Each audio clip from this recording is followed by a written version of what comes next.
It was a special holiday on the island of Sodor. Bertie the bus was working harder than ever before. All the engines were busy too.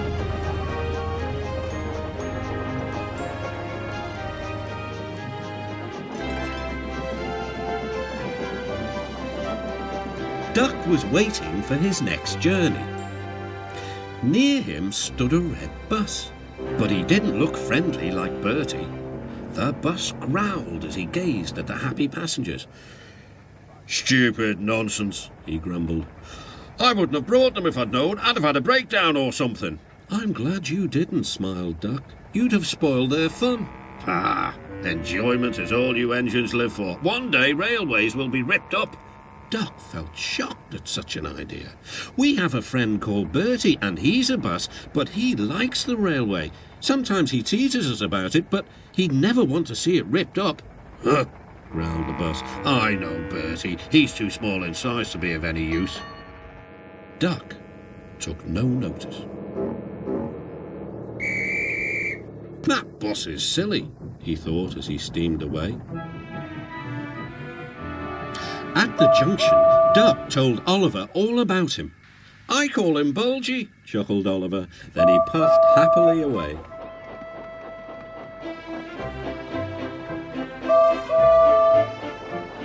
But that afternoon, when the two engines met again, Oliver was no longer laughing. "Bulgy's friend has come," he said. "He's rude too. He's taking Bulgy's passengers home so as to leave Bulgy free to steal ours." "But he can't," objected Duck. "Bulgy says he can get them to the big station before us." "Rubbish," replied Duck. "It's much further by road."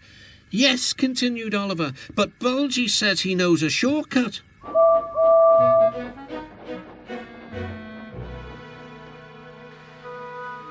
That evening, the engines were preparing for the homeward rush. "Where are the passengers?" they wondered. "Look!" shrilled Oliver. "Look at Bulgy! He's a mean scarlet deceiver." Bulgy was wearing a large sign saying "Railway Bus." "Yaboo snubs!" he jeered as he roared away. "Come on," puffed Duck to his coaches. "Let's see what he's up to."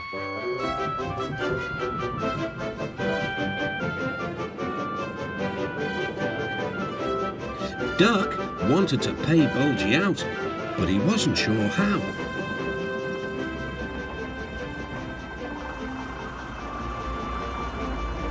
Then, in the distance, Duck saw a man waving a red flag.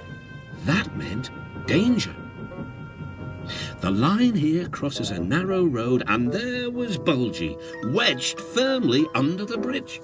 "So this was his shortcut," chuckled Duck. "He tricked us," shouted Bulgy's passengers. "He said he was a railway bus, but he wouldn't accept our return tickets. He wanted us to think railways are no good." Duck's crew examined the bridge. "It's risky, but we must help the passengers." "Passengers are urgent," agreed Duck. Duck slowly and carefully set off across the bridge. Bulgy wailed as he felt the bridge quiver.